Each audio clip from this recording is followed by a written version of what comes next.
all major problems that we confront as a society are essentially political problems in the sense that we need some political response to help to address those problems. Politics is not the only thing that can address problems, but inevitably it does.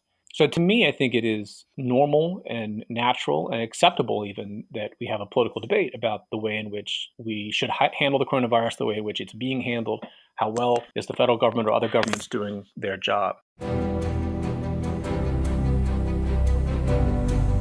From the McCourtney Institute for Democracy on the campus of Penn State University, I'm Michael Berkman. And I'm Chris Beam. I'm Jenna Spinelli, and welcome to Democracy Works. Today's episode, we are going to talk all about how COVID-19 is impacting campaigns of all levels, from the presidential race all the way down the ballot. And our guest to do that is John Sides, professor of political science at Vanderbilt University and the publisher and one of the founders of The Monkey Cage, which some of our listeners may know. So really excited to have John with us today to answer one central question. How do you run a campaign during an epidemic? Yeah, so we actually had the other side of that one question earlier when we talked about how do you run an election during an epidemic. And now we're taking the next logical step and say, how do you run a campaign that will result in an election during that same pandemic? The elections, regardless if they're by mail or how they end up ultimately happening, they are still going to happen. And that means that, candidates who are running for office need to figure out some way or ways to let people know that they're running and to connect with voters and to get their message out there. And those are some of the questions that I know John has been thinking through. Right. And of course, remember, there are multiple campaigns going out there. There's the presidential election, which many people have complained over the years goes on for way too long. I guess we're about to find out what happens when it's much shorter, since there's very little campaign going on right now.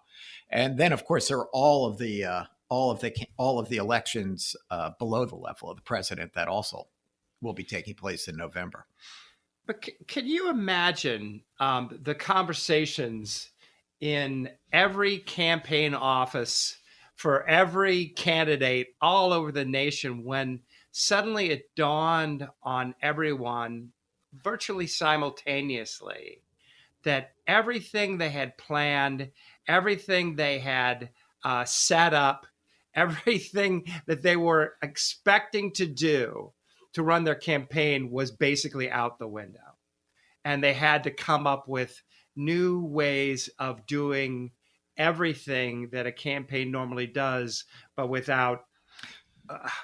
in a completely new context and without virtually any face-to-face contact.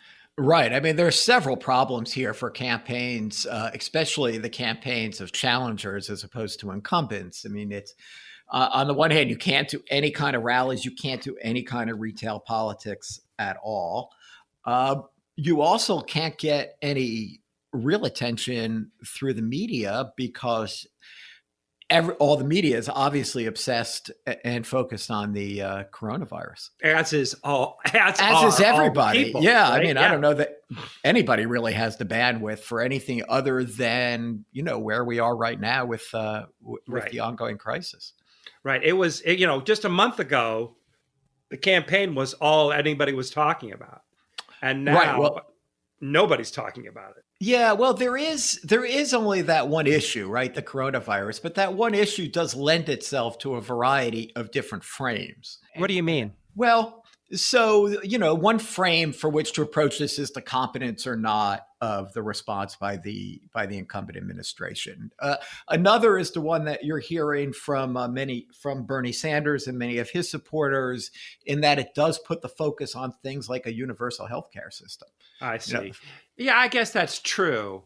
But it's still going to be a much different debate, set of issues than it would have been before. And really, who knows what it's going to be like in November. But I wonder if anything is going to be able to overwhelm or overcome people's just singular focus on what's happened, whose fault is it, and have they done an acceptable job in responding to it. Well, I guess so. But I also think that it's entirely changed the economic environment in which this campaign will be occurring. I mean, it is not impossible that this campaign will be occurring with an unemployment rate in double digits. Don't you think that's possible? Well, that is not unusual in democracies for people to have a not completely thoughtful and rational response to how the current state of affairs affects them personally, and irrespective of whether or not it's anybody, you could reasonably attach blame. I don't think anybody thinks the coronavirus is Donald Trump's fault. I mean, Biden has said repeatedly it's not, but you've also heard a lot of people just say that it's his responsibility that we're in the condition we're in. But instead, the president has made it clear that he wants this to be all about himself. He is out there for up to an hour and a half or 2 hours every single day, making sure that almost every question is addressed by him. He wants this to be about himself. John is a good person to bring in to say what happens. How do you do this if you're a challenger, and what impact is this gonna have on just the realities of campaigning and the realities of a national election in the midst of all this? Yeah, we've set the stage here for some of the issues at play when it comes to how campaigns are operating in the midst of the coronavirus. So let's go now to my interview with John Sides.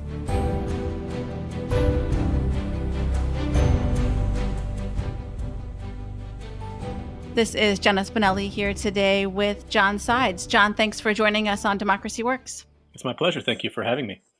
So we are going to talk today all about the impact of COVID-19 on campaigns of various levels up and down the ballot.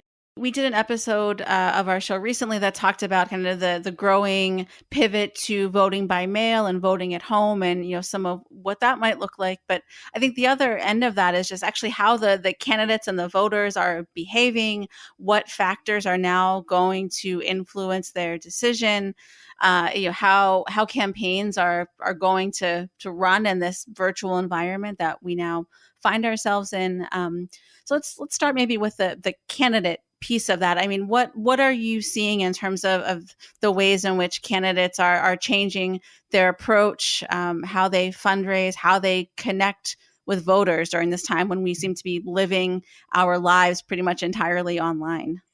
Well, they're going to have difficulty connecting with voters. The means that they can do so have become more limited. For a presidential candidate that doesn't necessarily have a lot of resource constraints compared to what many local candidates have, it means broadcasting from your basement. It means not having the events that you would normally have, not generating the local news coverage or even national news coverage you would get from having these events. Trump can't have rallies. Biden and Sanders can't have rallies. They can't talk to voters. They can't press the flesh. I mean, I think it probably means that for a candidate, you can basically communicate with voters through paid advertising if you can afford to buy it. You can communicate with voters virtually if you can convince them to show up and engage with you in whatever format you've created. You can try to communicate with them, have your campaign communicate with voters via phone or by mail. But again, those are limited relative to the range of tactics that candidates might want to employ, such as communication in person.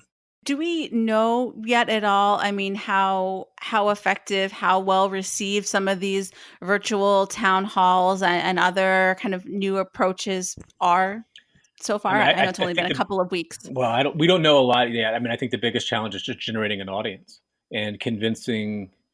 For a presidential candidate, your best hope is that the nature of the event is compelling enough that it's covered on television, covered on the news, written about by journalists. So you never assume, of course, that many people want to tune in or will tune in to the event in real time, but you're hoping for that second stage of publicity. And I think now, part of what's challenging about that is all of that is crowded out by coronavirus news. which takes precedent for obvious reasons. So it's just difficult to break through. Trump has the advantage of at least being able to break through because he's the incumbent president and he has to be covered. And even if he weren't holding news conferences and talking directly to the public, his name will be in the news no matter what. But for the challenger, it takes more work. And I think that's why you've seen a lot of these "where's Joe Biden" type stories, which is kind of a dumb story in many ways because, Joe Biden's doing what Joe Biden should be doing, not leaving his house, communicating as best he can. So it's not as if he's given up his campaign or disappeared. It's just that, he's facing a set of constraints that are difficult to overcome. Let's talk about the down ballot races. I mean, I think that the national candidates will continue, as you said, to get attention from TV and from reporters writing about their various virtual events that they have. But I think local candidates, it seems to me, might get hit in two ways. One, I mean, local media is also dominated by coronavirus news, and also I'm seeing increasingly that as what was already kind of a troubling landscape for local media in terms of advertising and profits and those things is even being further decimated now because advertisers are not advertising as much with the economy being what it is. So there's just even fewer local media resources than there had been previously. So if you were advising a local candidate, whether it's someone running for a House seat or even like a local city level race or a state government type of position, how can they go about getting attention and reaching voters during this time? I think the major way they can do it is by, first, if you've got the money, you can try to do it with some degree of direct mail. Perhaps you can augment that with phone calls, right? So you basically take the network of people that you have that are your supporters and then get them call through their networks, try to get them reaching out to friends and family. You're calling, reaching out to friends and family and people in your extended network. And trying to spread sort of knowledge about your campaign and your ideas that way. But again, that's not really a mass medium. That's more targeted and narrower. So that's but that would be the sort of simple ways you could do that. Beyond that, it's challenging if the local news media is suffering economically, if the coverage that they are producing is largely focused on the coronavirus. If it's difficult to hold events that would actually put your face in front of voters, there are not a lot of options open to you. And in that kind of environment, I mean, it's local candidates that have relatively little funding that suffer the most. It's also the candidates that are the challengers, the lesser known candidates that they really need that coverage, so that they can challenge the incumbent who typically has more money, more name recognition, generally speaking, more resources to spend or bring to bear on the campaign.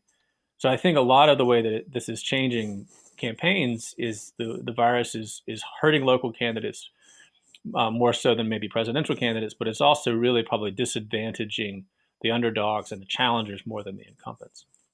Yeah, and so can you just talk a little bit more about what that looks like? I mean, to what extent does the incumbent have an advantage here, or is that still to be determined? I mean, could it end up being a detriment to the incumbent in the end, depending on how the virus ends up playing out? I mean, if the virus is detrimental to incumbents, it will not be to incumbents broadly. It'll be to incumbents of one party, much the same way that we observe, for example, when the economy goes into recession and the party that's in power in the White House is the party that suffers.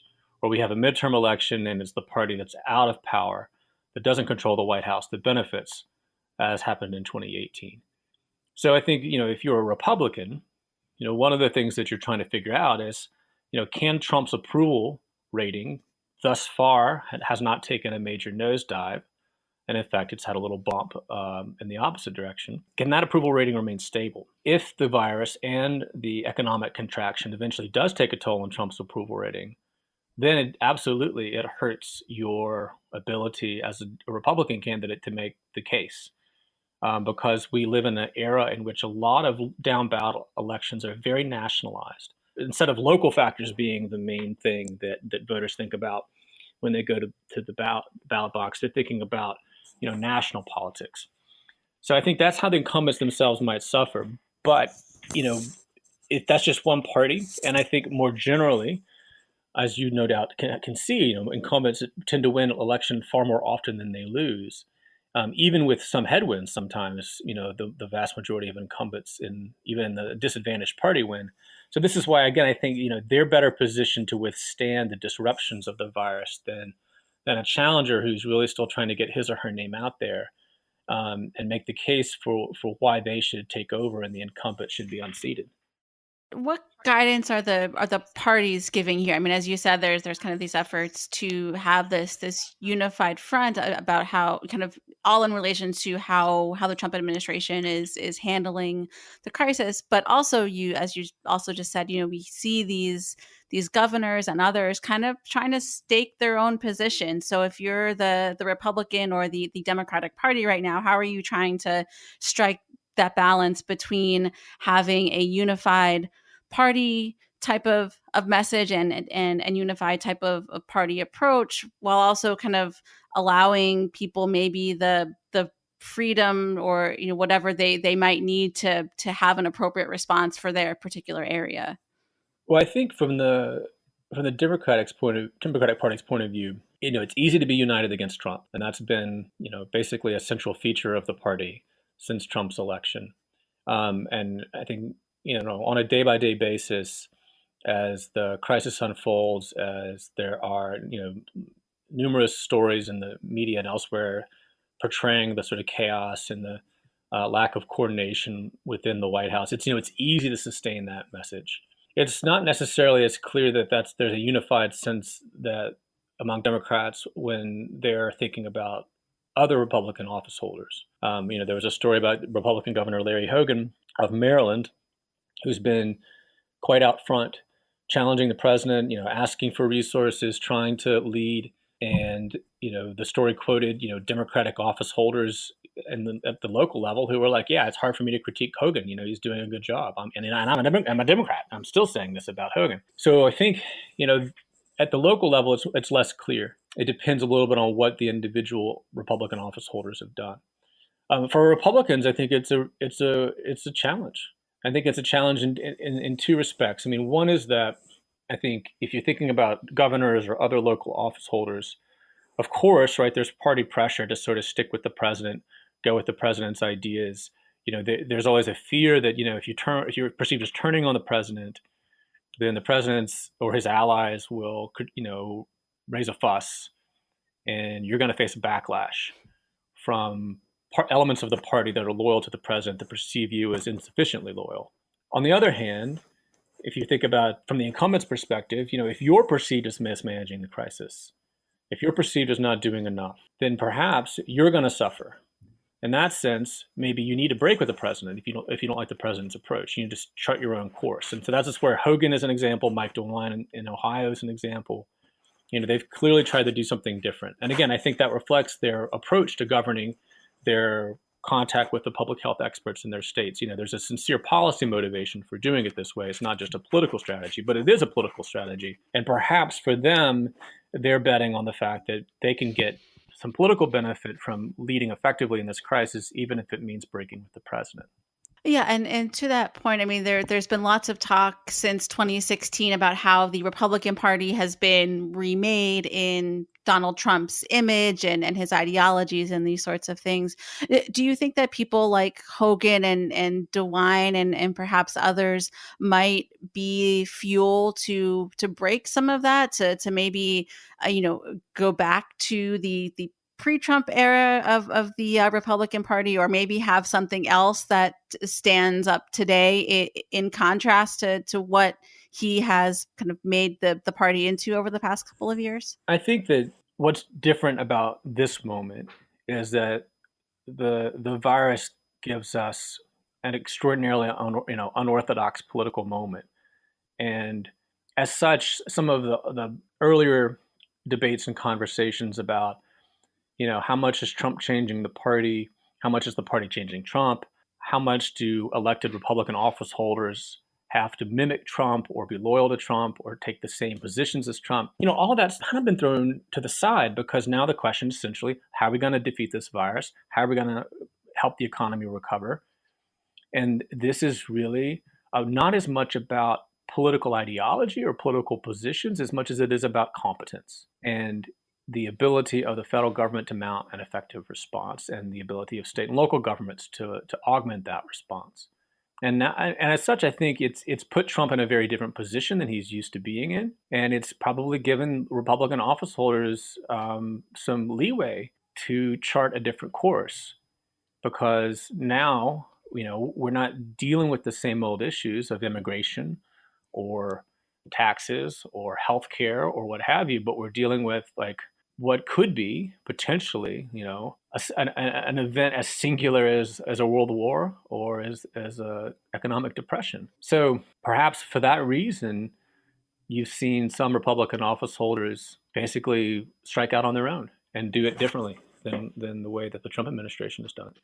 And what about on the Democratic side? Where do you think that we're likely to see Democratic voters this fall? Are they still kind of maybe going to, or at least some part of them, embrace that more progressive message? Or do you think that the Democratic Party might kind of coalesce a little bit more than it has thus far? There are aspects of this crisis that play very well with the Democrats' overall thinking that the government has a productive role to play in society, including healthcare, including the economy, et cetera. Where I think, if there's a challenge to that viewpoint, again, it comes not so much from an ideological point of view as it comes from a competence point of view. Some of what's happened in terms of the government's mismanagement of the crisis has to do with things that have happened among career civil servants at the CDC and the FDA. Their decision making, is questionable. It's not, Donald Trump himself did not build a CDC testing kit that didn't work when it was first rolled out to the states. So some of those delays, some of those mistakes maybe cast some doubt on the government's ability to respond effectively. So I guess the question for Democrats is, overall, I think people are very supportive of the federal government's interventions to support the economy and try to take steps that will change the course of the virus. On the other hand, there are going to be some lingering questions about the extent to which the government's mishandling of it reflects not just Trump, but it reflects, sort of in the inherent limitations of government. So, that debate may not really happen until after the virus is largely run its course. But I think for the moment, the balance of that, I think, means that the Democrats can basically stay united around their general policy goals, and of course can stay even more united around their opposition to the president. The long-term question will probably take several years to play out. To what extent should we even be talking about politics right now and campaigns? I mean, I guess you can make the argument in some respects that everything is political and see it through that lens, but there's also, people dying all across the country. And this maybe also harkens back to something you were saying earlier about that kind of grassroots outreach that's really the only way to reach people right now. I mean, do you get the sense that people would be receptive to those types of messages? And if so, what should that outreach look like? I mean, I think the part of the reason why we have to talk politics is because we're having an election, and the election is scheduled to happen in November under federal law. And it's not going to be something we can easily change. States can reschedule their primaries and do all kinds of things, as you've seen, but I mean, we can't really easily move the general election. Now, we may not be ready for it in a variety of ways, but nevertheless, we're in the middle of a presidential campaign. So for that reason, I think that it's inevitable we're going to talk politics. And then there's the question about, well, should we talk politics as it relates to the coronavirus? Is that quote unquote politicizing the coronavirus? And I guess I've never been really persuaded by that point of view. I mean, I think that all major problems that we confront as a society are essentially political problems in the sense that we need some political response to help to address those problems. Politics is not the only thing that can address problems, but inevitably it does. So to me, I think it is normal and natural and acceptable even that we have a political debate about the way in which we should handle the coronavirus, the way in which it's being handled, how well is the federal government or other governments doing their job. In fact, I actually think that the virus also opens a different kind of political strategy in addition. And I think it's one that, Biden has long himself been articulating or testing out in his campaign. And it's this message of sort of unity, that what we can do in a time of crisis, or what we should do as a nation generally, is try to find ways to come together, accomplish things that we need to accomplish. And, he contrasts that with what he argues is Trump's, divisiveness and harshness. I'm not overly optimistic that a message of unity is going to work, or that Americans will, really feel unified or will overcome partisan differences and divisions. But nevertheless, I think it's another dimension by which we could imagine politics continuing to engage with the crisis that we're facing. Yeah. So for that reason, I would say, you would expect to see that more politicization of the epidemic, and I think it's hard to imagine that not culminating in an election on which voters are going to be making decisions in part based on politicians' responses to the crisis. And that's what we should want. We should want elections to offer a mechanism by which voters can hold politicians accountable for their actions. And it seems hard to imagine that we shouldn't have a debate about politicians' actions on the most important issue of the day before we vote in November. So why do you say you're not overly optimistic that this message of unity will end up panning out in the end? Well, I think a little bit depends on what we're unifying around. You can certainly look at polling data that shows that large majorities of both Democrats and Republicans believe that we should be doing things and report that they're doing things like social distancing. And there are not necessarily zero gaps between Democrats and Republicans, but still, whatever gap exists, it's relatively modest, large majorities of both doing these things. That's good. That's what we need to stop the spread of the virus. Where I think the politics become more intractable is holding politicians accountable. Do we expect Democrats and Republicans, or do we expect a substantial number of Republicans to turn on the president and sort of agree with Joe Biden or the Democrats that Trump's mishandled this and Trump's approach to governing is the wrong approach that we need in a crisis? It seems unlikely that you're going to see mass defections from Trump. Now, even a little bit of defection, could be consequential for who wins the election. But nevertheless, I don't think that adds up to anything that looks like national unity. It's worth just stepping back and realizing that if we're in a very unusual moment, it really should make us less confident in playing out its political consequences. How so?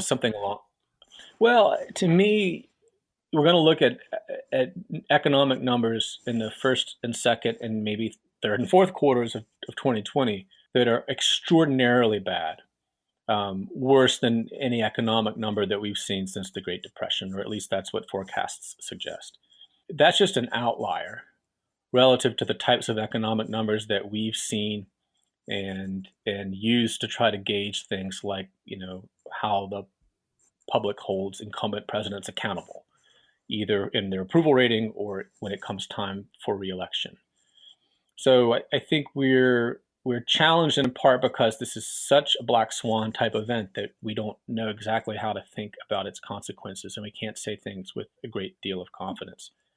And we're also seeing, I think, a test that we haven't yet seen, both for Obama and Trump, which is what happens when an economic recession occurs on their watch. They didn't inherit it like Obama did, but it occurs on their watch. And, we've had this long economic expansion. And during that time, it's been a very commonplace observation that we live in an era of political polarization, and Democrats and Republicans have strikingly different views of the president. And that's difficult to change. And as such, they really haven't given the president as much credit for the economic expansion that we've experienced, either Obama or Trump, than would have been true in the past. But we never had an economic contraction to see if they punished the president the way that voters have punished the president in the past. So now we're going to have that, but it's such an unusual circumstance because the contraction is so large, because it's brought about by this kind of external event. It's not a normal economic recession by any stretch. So for those reasons, it's a little hard to know exactly what this is going to mean, both for Trump and for Biden, or for anybody running for office in 2020.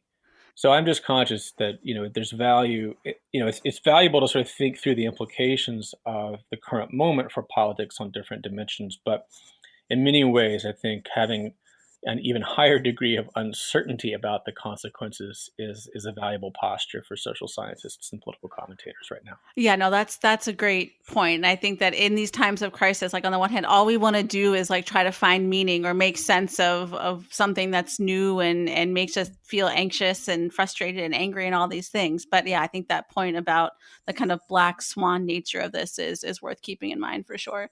Yeah, and by the same token, I think that it's difficult to make a confident forecast about even the medium term consequences of the virus for our politics and for economy, other dimensions of our public life. I think our tendency as observers and participants, is to assume that events that happen now are important and will continue to be important. We would probably overestimate the consequences of what happens now for the future. Like everything that happens now seems to be the most important thing that's ever happened. So, I mean, part of me wants to remember that and not to be so confident that everything's going to change in the aftermath of the coronavirus.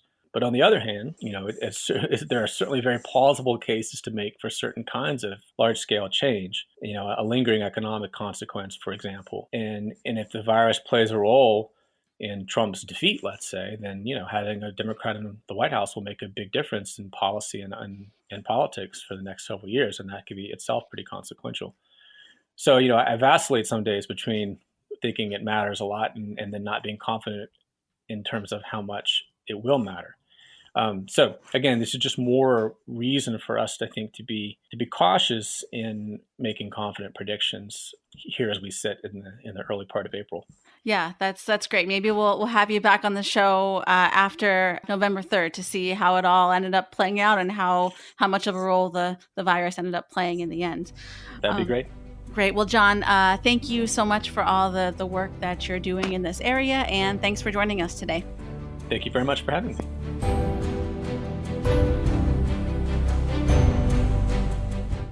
Well, Jenna, thanks. That was an interesting interview. I wanted to pick up on 2 points that John made, Chris. One had to do with the question of unity, whether or not the country is unified here, is unified as it could be, and the other had to do with somehow trying to keep politics out of our discussions of the coronavirus. Well, those are kind of related in a way, aren't they? Right? I mean, the argument is that you have to keep politics out of it in order for it to be unified, or, I mean, maybe unifiable. That's the argument, or that's certainly the argument that you're going to hear from anybody who's it's in their interest for it not to become political, right?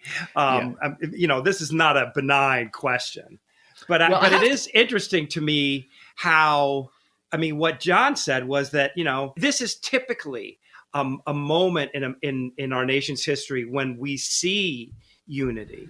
Right. But and he is skeptical that we're going to see it this time. Yes. And certainly we haven't seen it yet in the data. And by that, I mean, often in a moment of great national crisis, we see a great deal of support behind the president. And it's often reflected in their approval scores, which will raise significantly among members both of his or her own party and the other party. But we're not seeing that. Well, I have another data point for you. I remember when we were talking about the impeachment, and I mentioned that I showed my family the graph of, support for impeachment among all Americans, Democrats, Republicans, and independents, and how it was 4 straight lines. And I saw a graph recently that asked that broke down people according to those same 4 groups, asking if you approved of the president's handling of the coronavirus. And it was almost identical. There may be some differences in numbers, but what was striking to me was how straight these lines were. Now, it may be that you're starting to see some of that change, and as things go forward, they could change some more. But it just bespeaks the degree to which, there is no getting outside of this partisanization of American life, and just how rigid everybody is in their identity. Well, I'm not sure I completely agree with that. We've seen many governors who have been able to approach this in a very nonpartisan kind of manner. That's true. Well, I guess we have plenty of time to wait and see. Well, I was struck. I mean, John is a very good political scientist. And as a social scientist, he will only go so far as the data allows him to go. So there was all kinds of might and maybe and we don't knows in that interview. And I think it was responsibly so, right? We just don't know. Yep. This is a, what do you call it? A black swan, right? For all of us. Well, that's the phrase that he used. And absolutely. And so I think that is part of the reason why people feel so all at sea. It's part of why campaigns don't know exactly how to respond, but it's also why we are all so compulsively watching the news, because nobody knows what's going on. And that includes scientists. When I ask my wife, why is it that some people have a sickness level that they didn't even know they had it, and other people die? And she just looked at me, shook her head, and said, nobody knows. I mean, there's a lot that is just unknown right now. And that's a hard place to try to run a campaign. Yes, and a lot we still don't know about how this both will affect our democracy and how our democracy is going to shape our response to it. I suspect we're going to be returning to this in many podcasts. Hopefully it's useful to our listeners. It's some sad level, absolutely fascinating, and hopefully we can bring some light to what's going on. Well, good note to end on. So thank you, Jennifer. Good interview today with John Sides. And John, thank you for joining us. I'm Michael Berkman. I'm Chris Beam. Thanks for listening.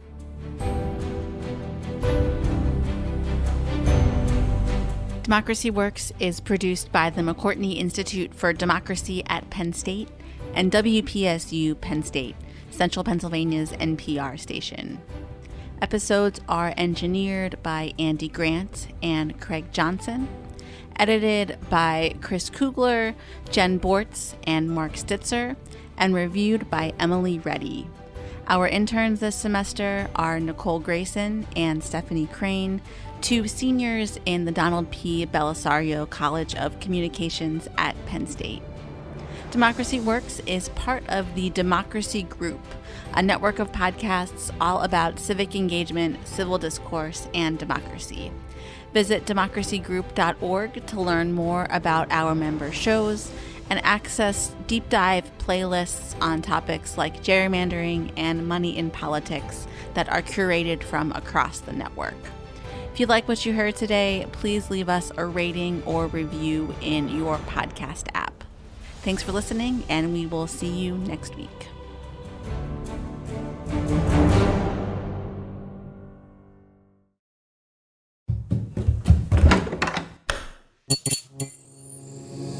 This podcast is part of the Democracy Group.